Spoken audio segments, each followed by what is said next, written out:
Shad Thyrion was born on September 7, 1997, in Green Bay, Wisconsin. His parents were Tara Pinich and Michael Thyrion. Following his parents' separation, Tara started dating a man named Steve.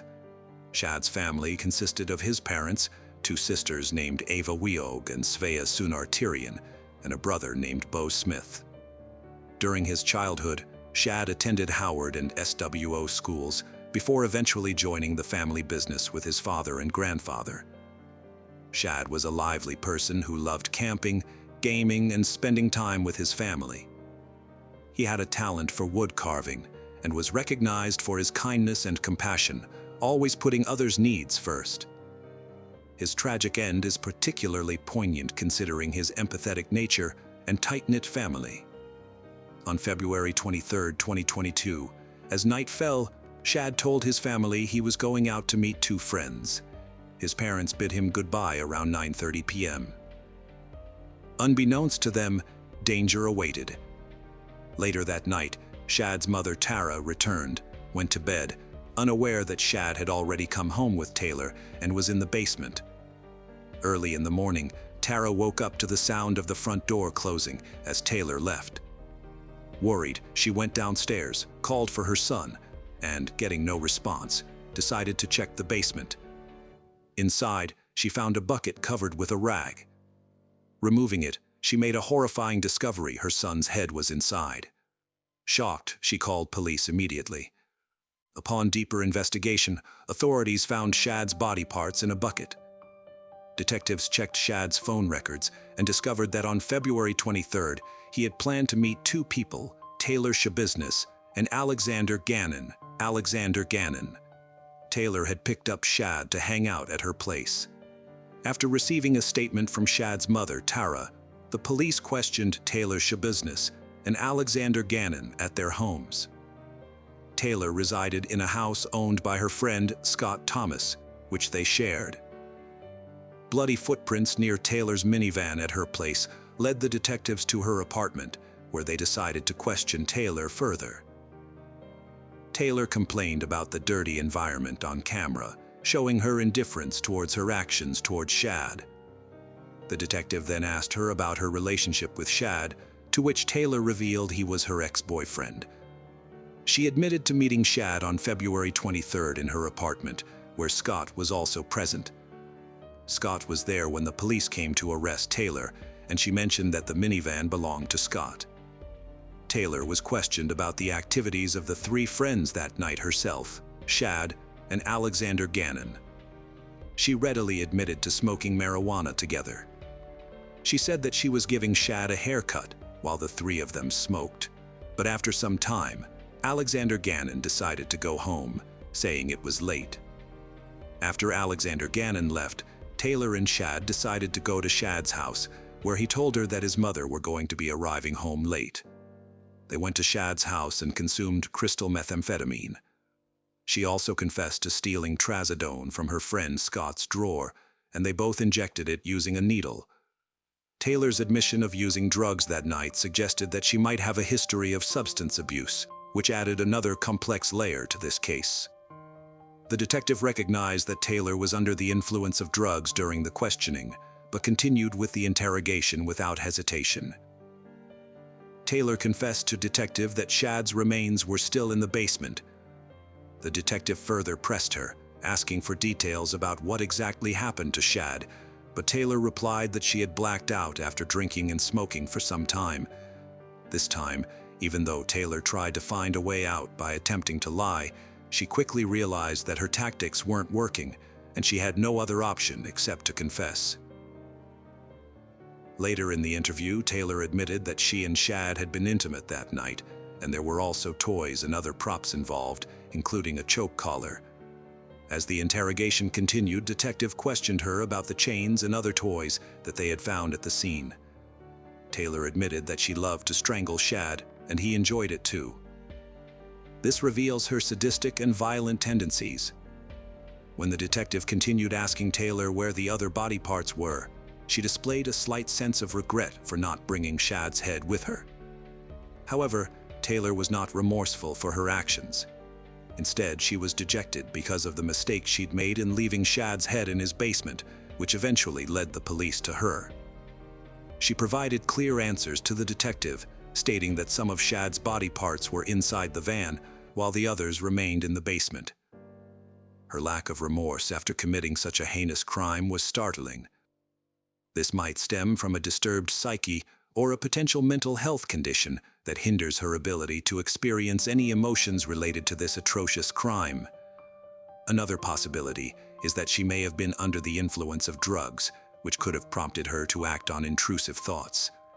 However, the detectives were yet to uncover the whole truth. During the interrogation, she giggled often and laughed while giving details about the events of that night. Detective asked her that, "Remember what happened with Shad?" She said that here comes the chain, and then he put it around his neck while they were playing around, and this shows again that Taylor did not understand how serious her actions were when she brutally dismembered her ex-partner. The detective saw Taylor's brutal and sadistic side when she said that she loved watching Shad's internal organs as she dismembered him with kitchen knives. She also added, in an almost casual tone, that she got lazy that night and didn't bother dismembering and moving all the body parts to her apartment. Taylor's casual behavior and detachment from the crime she just committed made the detective question whether she had intended for Shad to die from the beginning. When questioned about this, Taylor answered no, but there was no hint of remorse or repentance in her voice. She continued to describe the events of the night as if she were having a casual conversation, which slowly started to suggest that she may be dealing with mental health issues. Taylor confessed to strangling Shad with chains, finding pleasure in the act, and continuing even after Shad's death. She claimed an irresistible urge to kill those she loved too much, proving her awareness of Shad's murder. Taylor also admitted to engaging in sexual acts with Shad's corpse, displaying necrophiliac tendencies. Taylor expressed regret for not taking any drugs after the process, as she knew it would have helped her calm down. She admitted to feeling frustrated while dismembering Shad and cleaning up the mess, but she said she enjoyed the process. After confessing to the crime, Taylor briefly diverted the conversation by saying she messed up and didn't intend for those things to happen. However, while reenacting the scene of her strangling Shad that night, she was observed laughing without any hint of guilt or remorse in her voice, a clear indication of a person with a distorted psychological state. When the detective asked why Taylor didn't call for the police or an ambulance, she genuinely felt remorseful for her actions. Taylor did admit that she had considered it, but she was experiencing irrational thoughts after the murder. During another interrogation, the detective asked Taylor how she dismembered Shad's body, and Taylor proceeded to provide a vivid description of the gruesome act that took place that night. Her description of the details was more akin to reliving those moments to experience the thrill again. Taylor Denise Coronado, born in Evan, Illinois in November 1997, to parents Maria and Arturo Coronado, moved to Wisconsin with her family when she was in the 4th grade. Later in life, she married Taylor Schabusiness, who was incarcerated at the time of the incident. They had a 2-year-old son named Maddo. Despite this, Taylor engaged in sexual activities with her ex-partner, Shad Thyrion, after committing a gruesome crime. The police were aware that Taylor had significant mental health issues and desperately needed psychological assistance. They were certain that she was fully aware of her actions when she committed the crime, as she admitted multiple times that she enjoyed the act of dismembering Shad's body. Taylor also confessed to playing with the deceased Shad, using various toys, as well as performing oral acts on him. This deeply disturbed not only the investigators, but also the people around the world, who began to question the lack of humanity in individuals like Taylor Schabusiness. Taylor was arrested on February 23, 2022, for murdering and dismembering her ex-lover, Shad Thyrion. On July 24, 2022, the trial of Taylor Schabusiness began. Considering the gravity of the crime, the court had to determine if Taylor was sane during the time of the crime and if she knew her actions were wrong. During the trial, Taylor's grandmother testified that Taylor had a very difficult childhood. She lost her mother at an early age, and her father remarried. Taylor also lost her brother, Arturo Coronado Jr., in a motorcycle accident in 2021. Her husband, Warren Schabusiness, who also defended her in court, was already in prison for illegally distributing meth. Taylor's grandmother added that 24 hours after Taylor's son was born, he was taken away by Child Protective Services, but she and her husband were fighting for custody of their grandson, Matto. Growing up in such a toxic environment, Taylor had dealt with depression and bipolar disorder. The grandmother stated that Taylor needed psychological help and another chance to live her life. When Taylor's 51-year-old father, Arturo Coronado, came to give his testimony, he too had to be transported from prison, where he was serving a sentence for second-degree assault of a child. His testimony revealed that Taylor had some issues during her high school years. As a way to address these issues, her father sent her to live with her grandparents in Texas, where she eventually graduated. He also stated that shortly before Matto was born, Taylor was admitted to the Nicolet Psychiatric Center due to hallucinations and suicidal thoughts. The father added that Taylor was doing relatively well until her husband came into the picture and got her addicted to drugs. Similarly, when Taylor and Shad's mutual friend Alexander Gannon came to testify, Taylor continued to giggle and laugh throughout his testimony. Alexander confirmed that he had known Taylor and Shad since they attended Bellevue Middle School together and that the two were dating back then. He also provided his account of the day of the murder, stating that he was with them at Taylor's apartment, drinking, and left around 1 or 2 a.m. as it was getting late. Alexander further mentioned that he had tried to contact Shad the next day, but received no response. Taylor was seen wearing a spit guard, usually used for those attempting to spit on officers or court personnel during his next court appearance. Taylor's second cousin, Valerie, and some of his more distant relatives showed up to testify that while Taylor needed psychological treatment at the moment, he should be given another chance in the future. Shad's uncle, Kelly Thyrion, made a rather emotional statement. He emphasized the point that everyone goes through tough times in their lives, but that's no excuse for murdering someone so brutally, and her mental health issues shouldn't be a reason for the possibility of parole.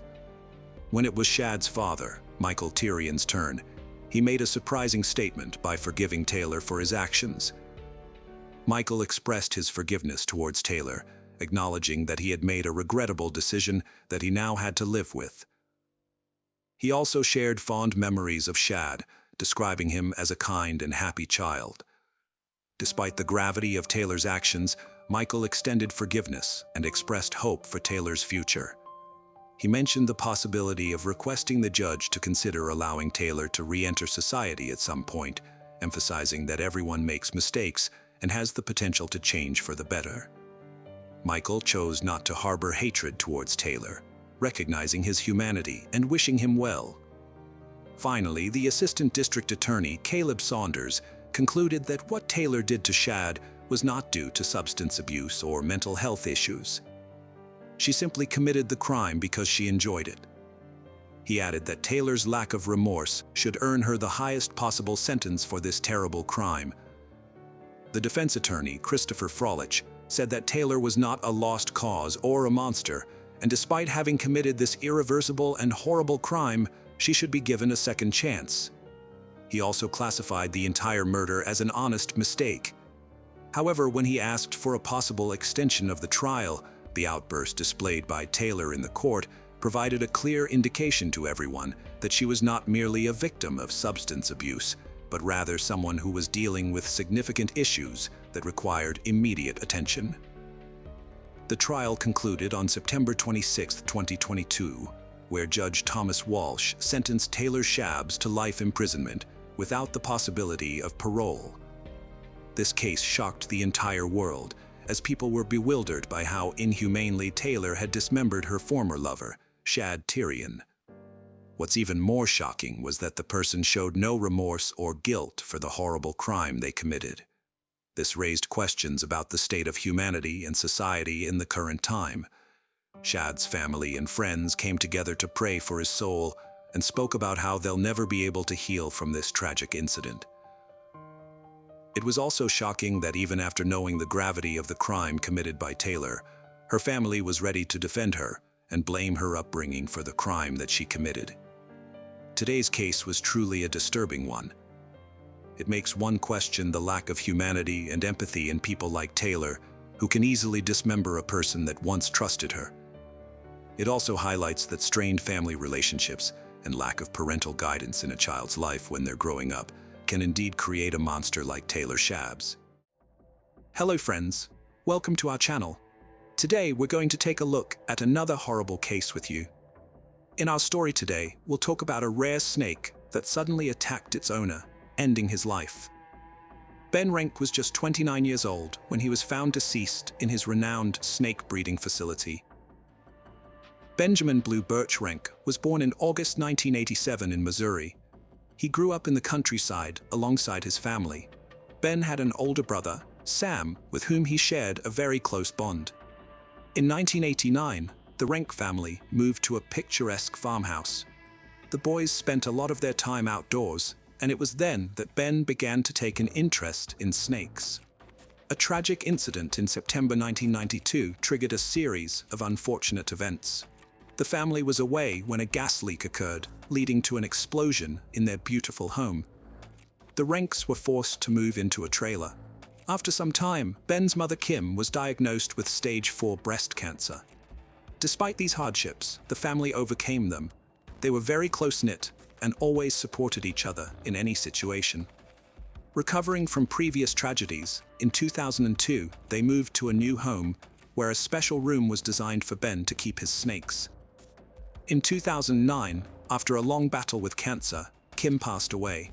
Before her death, she made her sons promise to look after the farm and pass it on to their children. As time went by, Ben's love for snakes knew no bounds, and the young man founded Renk Reptiles, which soon gained recognition. This allowed him to sell snakes worldwide, from the United Kingdom to Japan. Breeding snakes became the meaning of his life. He was described as a great breeder who was devoted to his work, caring more about the snakes than the money. The reptile farm bred a multitude of reptilian subspecies, growing and reproducing both the most common species and some of the rarest subspecies on Earth. Ben's reptiles were of immense value. Just a portion of his python collection was valued at over $1 million. Ben was a solitary man who had long aspired to start a. In 2010, at a party, he met a woman named Linley. Their relationship moved forward quickly. Within weeks, Ben introduced his girlfriend to his brother Sam and Sam's fiancé, Eli. Eli and Linley had sons from previous relationships, so they found common ground quickly and became friends. Linley soon became part of the Renk family. The couple began living together. Linley helped Ben at the snake breeding farm. They were in love and lived as a full family. In March 2012, Linley gave birth to their daughter Amelia. Ben was thrilled to become a father. However, the happy family life faced challenges again. Frank Renk, Ben's father, encountered significant business troubles. Previously, he had engaged in fraudulent stock transactions to cover medical bills and Kim's treatment expenses. Just a day before the FBI planned to visit the farm, Frank took his own life. Frank's passing halted the investigation. The sons were deeply affected by another parental loss, but managed to pull through by supporting each other. Ben inherited the house and farm, while Sam received an amount of money far exceeding the house's value. Each brother had their own family and children, but this didn't stop them from living as one big family in their parents' home. They lived together harmoniously, with Sam spending his inheritance on repairing the farm without hesitation. Initially, things were fine, but soon financial disputes caused friction between the brothers after their father's death. Ben focused on his business and family and decided to formalize his relationship with Linley on April 14, 2014. They married officially, adding Linley as a full-fledged member of the Renk household. Ben and Linley also opened a second business, a spa named Essentia Spa Inc., but it faced financial difficulties under Linley's management. Financial issues often led to arguments between them, despite Linley's hard work being insufficient to cover all salon expenses consistently. At the same time, Sam and his wife faced significant financial challenges. Ben allowed them to sell some of the furniture of the house. Linley disapproved, leading to a rift between the families. The relationship was irreparably damaged. Ben decided to improve the family's financial situation by arranging to sell some rare reptiles for a significant sum. However, the deal fell through due to a tragedy that occurred on the farm. On June 8, 2017, Linley walked into one of the farm's barns. There, on the floor in a pool of blood, lay Ben. Linley called her brother Sam for help and dialed the emergency number. She reported that she had found her husband unconscious on the ground. During the conversation, Linley dropped the phone and ran outside. Sam continued the conversation and confirmed that his brother was dead. Sam suggested that a snake might be to blame for what had happened. Montgomery County Sheriff's deputies were called to the snake breeding facility for the first time in a long while. Law enforcement officers were afraid to enter the farm, facing over 3,000 snakes and having to conduct an examination of a man lying in blood, wary of a possible attack from a deadly viper believed to be the assailant. However, when coroner Dave Colbert arrived and took a closer look, he discovered shell casings on a shelf at eye level. This was something far more sinister than a venomous snake bite. Shell casings were found near the body, but no weapon was discovered. The assailant had shot Ben multiple times in the back and head. None of the relatives heard shots or saw the attacker. Sam and Linley were taken to the sheriff's office for questioning. Linley suggested that Sam might be involved in her husband's death, even citing a motive. Apparently Ben wanted to sell the house, but Sam was opposed. Sam was asked to undergo a lie detector test, which he passed. The police had no reason to detain Linley and Sam, so they were released. The investigation into who might have wanted Ben Renk dead began with various theories proposed, the first being robbery. But it remained unconfirmed as none of the rare snakes were missing and all valuable items remained untouched. Just days after Ben's demise, police interrogated Linley again and tested her hands and clothing for gunpowder residue. However, results came back negative. Following her husband's funeral, Linley ceased communication with Sam and Eli altogether. She sold her husband's business, inherited the house, and sought to claim a life insurance payout for Ben worth $1 million. After receiving the insurance money, Linley planned to sell the Rennick family home for $740,000. Sam's family was notified about the eviction. Discovering the rapid insurance claim and business sale following her husband's passing, Sam Rennick suspected his brother's wife in the tragic event. Sharing his suspicions with investigators, Linley was called in for another interrogation. There, she admitted to having complex relations with Ben and occasionally meeting with a man named Eric. Eric had an alibi, so he was excluded from the list of suspects. Linley's admissions were startling. It turned out about 3 years after their marriage was officially registered, she was unfaithful to Ben, with at least 2 different men. Messages between the couple showed that Ben suspected his wife of infidelity, which had indeed strained their relationship lately. On October 5, 2017, the Missouri State Highway Patrol conducted a polygraph test on Linley and informed her that she had failed it. However, without solid evidence linking her to the crime, she was released. Nevertheless, the investigation into Ben Rennick's case slowed but did not cease. Later, investigators learned that a month before Ben Rennick's passing, Linley had made her first attempt on his life. She concocted a story of Ben being a cruel tyrant who oppressed her daily and even physically assaulted her. She shared this story with a spa salon co-worker to garner support and assistance. They plotted to end Ben's life by giving him a poisonous protein shake laced with 15 Percocet pills. Unaware, Ben drank it. He fell severely ill during that period but survived, oblivious to having been poisoned. Linley Rennick was interrogated by investigators 6 times in total, and further assistance in the investigation came unexpectedly. On January 14, 2020, information from a state prison emerged. A witness claimed to know about Ben Rennick's death. The witness was Brandon Blackwell. He told Missouri State Highway Patrol investigators that Linley had shot Ben and conspired with her ex-boyfriend. Brandon mentioned that he had dated Linley while she was married to Ben, 1.5 years after Ben's death, they had a child together, but by 2019, they had separated. Brandon claimed that Lindley confessed to the act and conspired with her spa salon co-worker, Ashley Shaw, and another ex-boyfriend, Michael Humphrey. Years after Ben's demise, Lindley Rennick and her former boyfriend, Michael Humphrey, were arrested for his death. However, following their arrest, Lindley and Humphrey pointed fingers at each other. So who really pulled the trigger? According to Michael's testimony on the day of the event, he went to the farm with Lindley, who asked him to pose as a buyer. He put on gloves and was supposed to shoot Ben, but couldn't do it. Eventually, Lindley took the gun and shot her husband herself. The investigation into Ben Rennick's death continued for 3 long years. On January 16, 2020, arrest warrants were issued for Lindley Rennick, Michael Humphrey, and Ashley Shaw. Ashley was offered immunity in exchange for her cooperation and testified against her boss.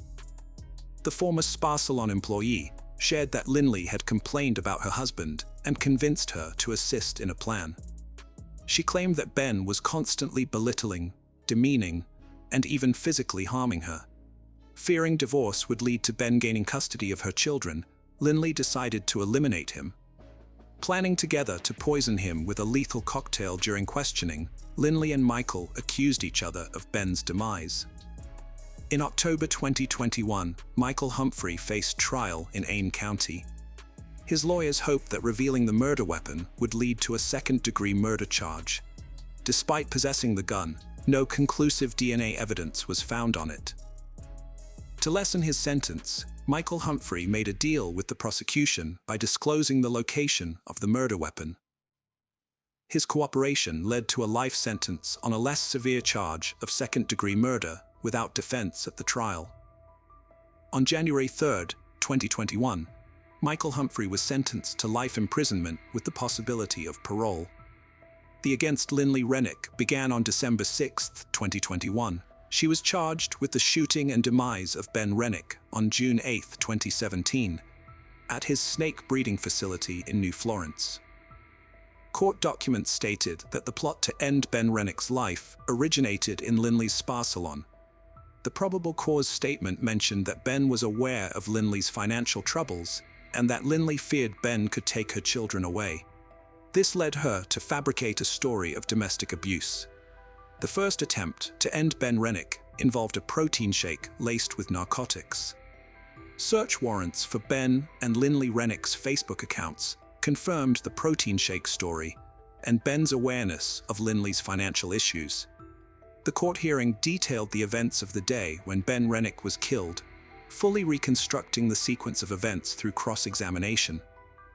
On the day of the incident, Michael Humphrey picked up Lindley from the spa salon, while Shaw sent text messages from Lindley's phone inside the spa to conceal their true location and mislead the investigation. According to court documents, Humphrey intended to end Ben's life but asked Lindley to do it. After firing shots, Humphrey collected most of the casings, but missed some in his haste. He also disposed of Lindley's clothing after returning to the spa, where Lindley took a shower, which helped avoid detection of gunpowder residue on her hands and clothes. Defense attorney Catherine Barreur asked Lindley Rennick to share her personal and family history, education, relationship with ex-boyfriend Michael Humphrey, work history, and the lead-up to her marriage with Ben Rennick. This was aimed at portraying her as a victim of domestic violence. However, no evidence of such violence was found, undermining this defense narrative. Michael Humphrey was part of a group that allegedly planned to end Ben Rennick's life. Lindley Rennick described her relationship with Humphrey as codependent, involving his drug dealing and her addiction. She ended her relationship with Humphrey at the end of 2010, according to previous witness statements, but reconnected with him about a month before Ben Rennick's death. Lindley Rennick firmly denied the prosecution's allegations regarding the alleged plans to end Ben Rennick's life. This included the supposed failed attempt to poison Ben with a protein shake containing narcotics. The couple faced financial and marital difficulties. The spa center wasn't doing well, and contractual deals for selling snakes had yet to provide financial benefits. In court, Linley admitted to having extramarital relationships with several men, expressing deep regret for her actions. By the time she considered discussing divorce, she was unsure who to turn to, given her father's history with divorce and his strong views on both divorce and affairs. Seeking someone to support her in her conversation with Ben, she reached out to past boyfriends and reconnected with Michael Humphrey. During cross-examination by the prosecution, Linley confessed to willingly participating in her husband's death and intentionally concealing Michael Humphrey's involvement. She cited marital difficulties, including disputes, alleged physical and sexual abuse by Ben, and the stress associated with his snake breeding business. Linley feared Ben and worried about his reaction whenever she brought up the topic of divorce.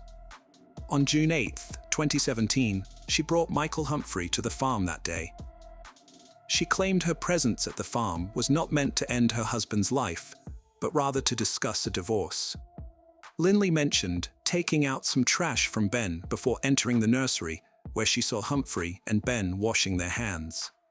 Linley described being unable to hear their conversation as she was preoccupied with how she would tell Ben she wanted a divorce. Her voice trembled while recounting seeing Humphrey draw a pistol and shoot her husband. Hence she heard more shots. Reality hit hard when Linley returned to the snake breeding facility and found Ben's body. She called Ben's brother Sam, who arrived soon after. They checked for a pulse and whether Ben was breathing, hoping he might still be alive.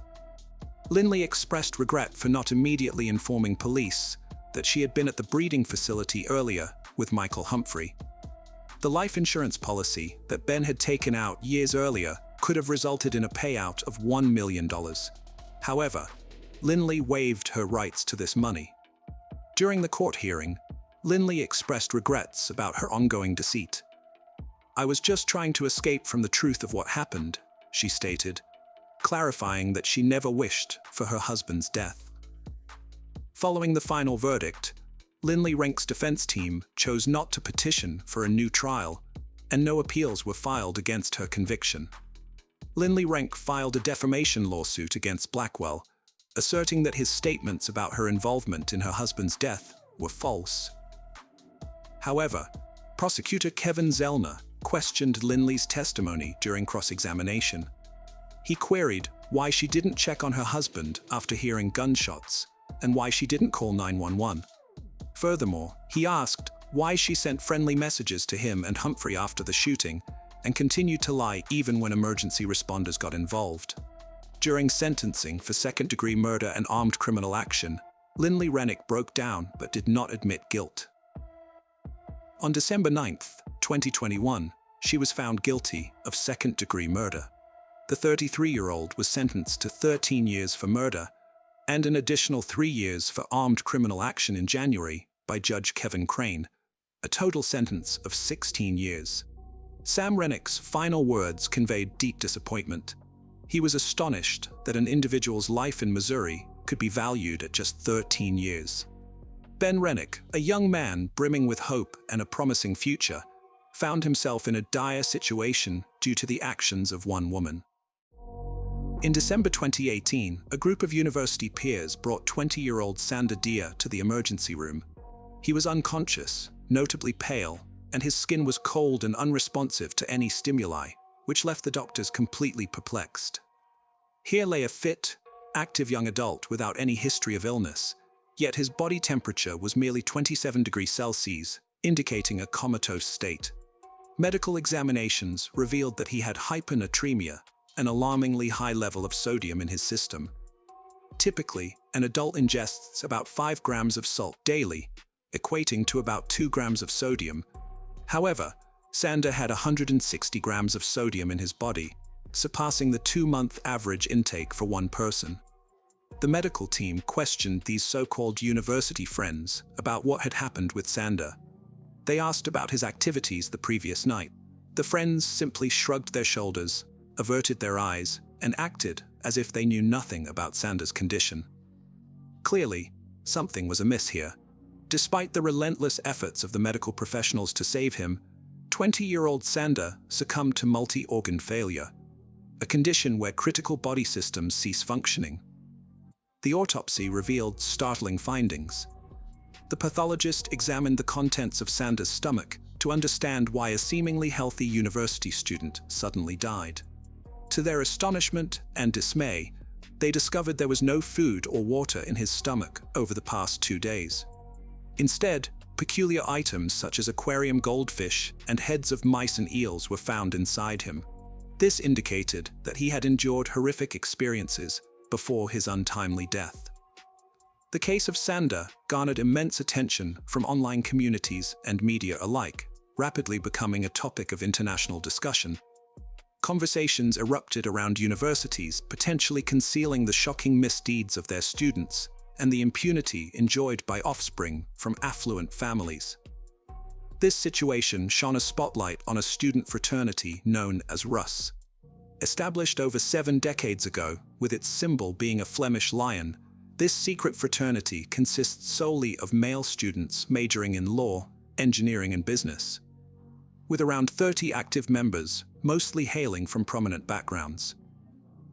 The family's Rus is considered one of the most prestigious groups at the esteemed Catholic University of Louvain in Belgium.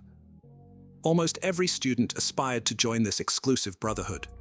Each year, they accepted only 2 or 3 new members, adding to its exclusivity. Rumors abounded about the fraternity, enhancing its allure and making it even more enigmatic and elusive. It symbolized a kind of student aristocracy with significant influence within the educational institution. In the meantime, the student fraternity Rios resumed its activities. They prepared a unique selection of items for their annual initiation tradition for new members.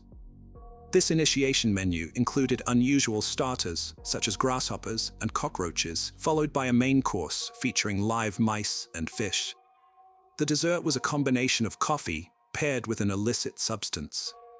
A disconcerting image showcasing the fraternity's initiation ceremony circulated widely. In the photo, principal members of the group were dressed in warm outerwear like coats and cloaks, while 4 initiates faced challenges on their knees. In one startling display, an initiate had a pistol pointed at his head. Another faced the barrel of a rifle. This photograph raised numerous questions.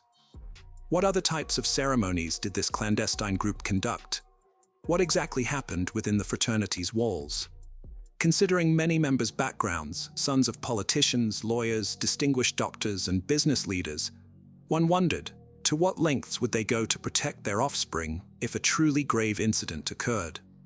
Sadia wasn't actually aspiring to join the Rios Brotherhood. Born in Belgium, he was acutely aware of his fortunate circumstances. His father had come from Senegal, seeking asylum in another nation before Sadia's birth. Like many immigrant fathers, he sacrificed greatly to ensure his 2 sons could lead respectable lives. He understood that due to their skin color, his children would have to work doubly hard to earn the same respect and career opportunities as native Belgians. Mr. Dias's father worked long hours at a factory, spent nights mastering the local language, and either found or sacrificed sleep to assist his sons with their schoolwork. His only dream was for his sons to succeed in life. From an early age, Sander conscious of his future, he realized that success wouldn't come easily. It required persistent hard work. Since kindergarten, Sander had a close friend named Ferry, who lived just a 5-minute walk away. They were inseparable. They shared interests such as biking and manga, and they dreamed of attending university, securing good jobs, saving money, and eventually relocating to Japan. They even made a pinky promise to remain lifelong best friends, and one day travel to the land of the rising sun together. However, Sander was never fated to see the birthplace of manga and anime. Beyond Ferry, Sander had numerous friends. As a teenager, he excelled effortlessly in everything he tried, whether it was solving complex mathematical problems or playing football for the first time. He amazed his friends with his natural talent. Though people often envy such gifted individuals, Sander was beloved for his charisma and approachability. His knack for conversation and ability to connect with everyone made it easy for him to make friends. After completing high school, Sander enrolled at the University of Leuven, becoming the first in his family to attend such a distinguished higher education institution. This achievement filled his father with immense pride, surpassing any dream he had ever envisioned. Although the university was just a 30-minute drive from home, Sander opted to stay in a dormitory. He chose civil engineering as his major and dedicated himself from the start to earning a master's degree in the field. Sander appeared wise beyond his years and was driven by a desire to make his father proud. His ambition was to graduate, secure a well-paying job, and enable his father to retire, repaying the sacrifices made for his children's future. By 2018, Dias was in his third year of the 5-year program. He was already focused on securing employment post-graduation, so he steered clear of the party scene. His concentration was firmly on finding a lucrative job to support his family and pay bills. Aware of the potential challenges his skin color might present in landing a desirable position in a predominantly European, tightly knit industry, Sander was under no illusion about the difficulty of his task. Armed with high academic achievements, interpersonal skills, and unwavering diligence, he recognized the importance of establishing vital connections. This realization led him to consider joining the Roy Brotherhood, a group synonymous with prestige, social networking, exclusivity, and crucially, the connections needed for his career. In a world where not just merit, but also influential connections are highly valued, this seemed like a strategic move. Many members of the Roy Brotherhood hailed from well-known families. Sander's decision to apply surprised his friends, except for his older brother, who saw the potential career benefits of such societies. His childhood friend Ferry believed in Sander's natural sociability and friendliness, but was initially doubtful about these fraternities. Ferry even tried to discourage Sander from what he saw as a hazardous step. If only Ferry had known the tragic outcome that would befall Sander, he would never have ceased his efforts to dissuade him. For Sander, the decision to join Roy wasn't made lightly. He carefully considered both advantages and disadvantages before deciding to proceed. With only 2 years remaining in his program in 2018, Sander was among the 10 students who successfully navigated the stringent selection process of Roy. Among these 10, only 3, including Sander, advanced to the final initiation stage. The initial phase involved the fraternity's permanent members filtering out candidates who didn't align with their interests, character, or communication styles. Now narrowed down to 3, the real ordeal commenced. A grueling 2 months of evaluation by the elite student group, culminating in an extensive initiation ceremony spanning 2 to 3 days during this period. The new recruits were subjected to relentless and sophisticated ridicule without any breaks, completely at the mercy of the fraternity's members. Sander was aware of the harsh trials that lay ahead. He had heard tales of the brutal initiation rites. Nonetheless, he was willing to endure all the discomfort and repulsive challenges for a promising future. Just like the other 2 candidates, Dia understood the process would be tough, involving mockery and pushing them to their limits. However, no one anticipates risking their life in such situations. Sander had discussed this with a campus friend, a member of a different fraternity, who was unaware of Rouse's specific initiation practices. This friend portrayed the initiation as merely a test of physical stamina, commitment to future fraternity brothers, and discipline. Although unpleasant, he believed it was a necessary and ultimately worthwhile experience. Sander found the mandatory gatherings intolerable, especially as he was compelled to consume excessive amounts of alcohol. More distressingly, as part of the initiation, he was required to drink the urine of fraternity members. He, along with the other novices, faced relentless verbal and psychological torment. However, Dia endured the most severe hardships. He was derided for his skin tone. In October 2018, a few months before the concluding ritual, the Brotherhood organized a significant event at the Student Union building. The aspirants were made to kneel, while established members took turns forcing them to gulp down potent spirits or several liters of beer continuously.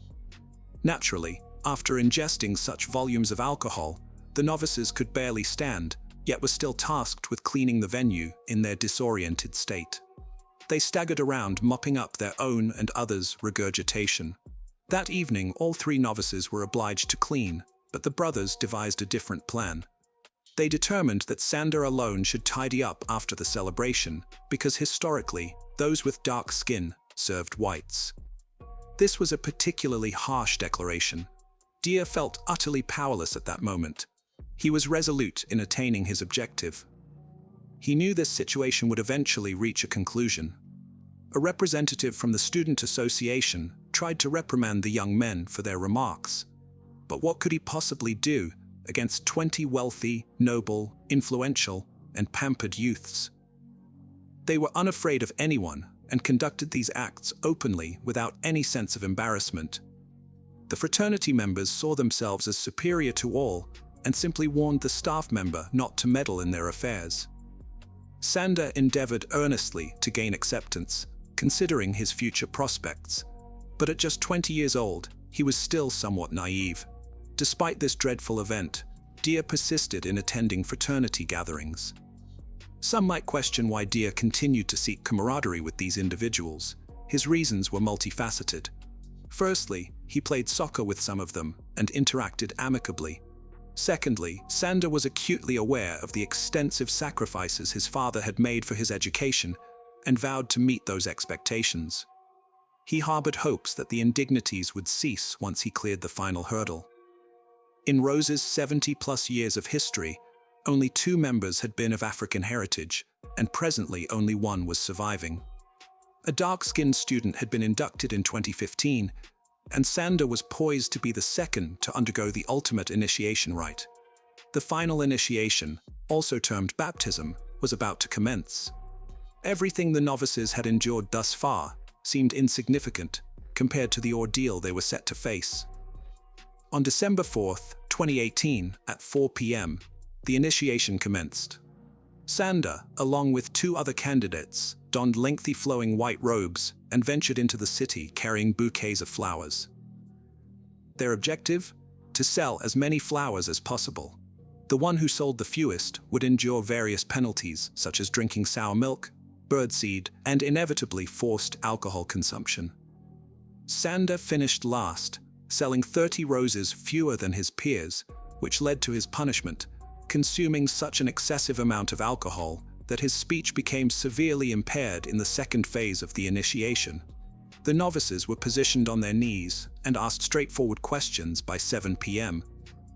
The fraternity members remained indifferent to Dia's struggle in articulating responses. Predictably, he was outperformed by the others and subjected to further punishment. At the end of this stage, 1.5 bottles of gin were forced upon him. His body, not accustomed to heavy drinking, began to react violently. His stomach contained nothing but alcohol, and his complexion turned ashen. He was unable to stand, speak, or move autonomously, teetering on the brink of dehydration and repeatedly losing consciousness. Astonishingly, all these events unfolded in a public setting. One fraternity member recounted that the second trial occurred right on the sidewalk in front of a cafe in the city square. Yet none of the bystanders intervened. They neither alerted the authorities nor called for police assistance. At 9 p.m., the third challenge commenced, aptly titled, "Endure the Night." The novices were hauled back to the dormitory, where 18 fraternity brothers resumed their relentless hazing. The task was to consume as many pints of beer as feasible. By the trial's conclusion, all 3 participants had become unconscious. They were breathing, but unresponsive to any attempts to rouse them. Remarkably, their unconscious state did not exempt them from ongoing abuse.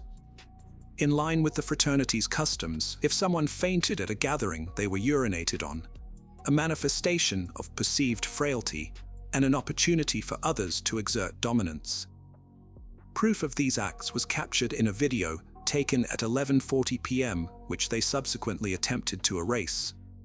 With the first day's competition at an end, the 3 new initiates were dragged to their quarters and unceremoniously deposited on their beds. For amusement, their water supply was disabled, possessions defaced with ketchup and chocolate, and their door locked. This action meant that should any of them regain consciousness after consuming such a lethal volume of alcohol, they would remain trapped inside. They didn't even have access to water to alleviate their thirst. This was just the initial day of the initiation at one of the nation's most esteemed universities, yet the most distressing experiences were still to come. The following day, December 5th, 2018, around 10:30 a.m., the fraternity members prepared for the final stages of the grueling initiation. They woke the 3 initiates, placed them in vehicles, and drove out of the city to a secluded village roughly an hour away. A fraternity member owned a small cottage there, hidden by thick woods, an ideal location to conceal their activities. En route, they made several stops to acquire items necessary for the ceremony. The students bought aquarium fish, eels, live rodents, as well as bird and dog feed from a pet store. Next, they visited a supermarket and obtained fish sauce used in Asian cuisine for its flavor-enhancing qualities. It's high in sodium, with about 1670 milligrams per tablespoon, around 70% of the advised daily intake, and isn't typically consumed in large amounts. They also purchased duck eggs, sardines, clams, shrimp paste, mussels, among other products. During one of these stops, they encountered an academic who noticed that one of the students apparently needed assistance. She voiced her concerns to the fraternity members and even suggested calling the police. However, the students convincingly reassured her that he was merely intoxicated and in shock. They assured her that the initiation had ended and they intended to sober him up with a cold bath. Dismissing her concerns, the group proceeded to the cabin in the forest.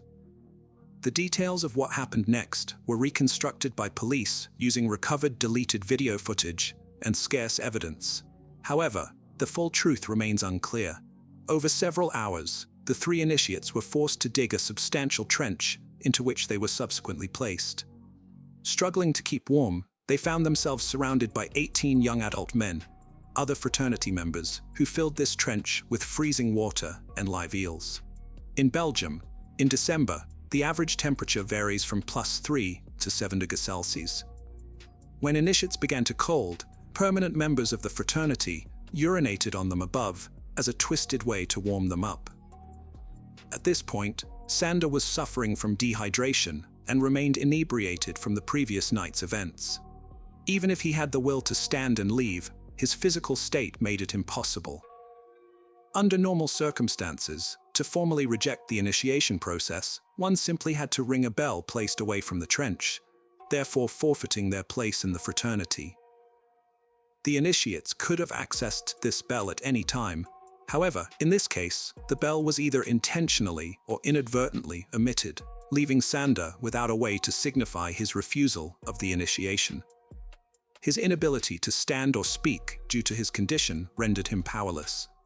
The 3 inebriated and weary boys sat in the icy water, subjected to the senior fraternity members' acts of urination and defecation. They were then coerced into biting off the heads of live mice and eels in the water, and followed with fish oil. After enduring over 6 hours in such brutal conditions, Sander's body began shutting down, and he started losing consciousness. He was extracted from the water, clothed in dry garments, and placed beside a fire. As he curled up on the grass in a fetal position for 2 hours, initiation rites carried on around him instead of receiving medical attention. The students documented the situation with photos and videos, while Sander emitted distressing sounds indicative of excruciating pain. The excessive intake of sodium triggered severe elevation in Sander's blood pressure, resulting in a nosebleed, and he became entirely unresponsive. At 8:57 p.m., a senior fraternity member eventually decided to contact emergency services. Following their advice, students transported an unconscious Sander to a hospital but placed his body in the trunk to prevent soiling the car's interior. Upon arrival at the emergency department, fraternity members withheld crucial information regarding Sander's recent diet and alcohol consumption from the medical team. After leaving him in the care of the hospital staff, they departed with the intention of resuming the initiation upon his discharge. This action left Sander with no real chance of recovery. While the medical professionals conducted tests and endeavored to unravel the cause of his condition, Sander's organs began failing due to the severity of his state. he was transferred to Antp University Hospital for its superior facilities. At Antp University Hospital, Sanders' heart ceased functioning.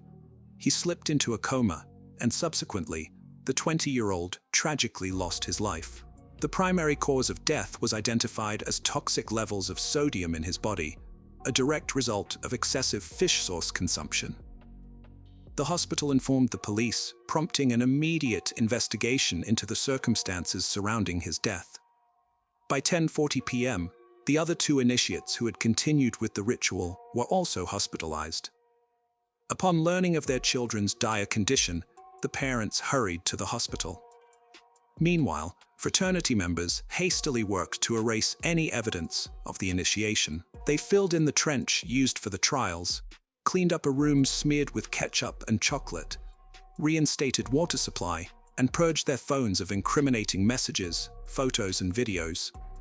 By the time police arrived at the scene, there was no physical evidence left. However, investigators were later able to recover deleted data from mobile devices. Despite this recovery, significant hurdles were encountered during the investigation. The children involved belonged to influential families, whose parents quickly sought legal representation. Though evidence implicating 18 fraternity members in Sanders' death grew stronger, continuous obstruction from high-powered parents protracted the investigation. All 18 students wiped their social media profiles and limited their communication, speaking only through their attorneys.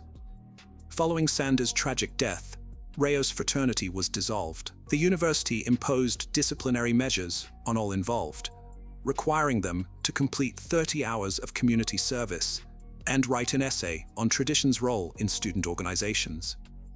Remarkably, none of the participants were expelled from the university. The 18 individuals involved in the incident completed their education without significant repercussions.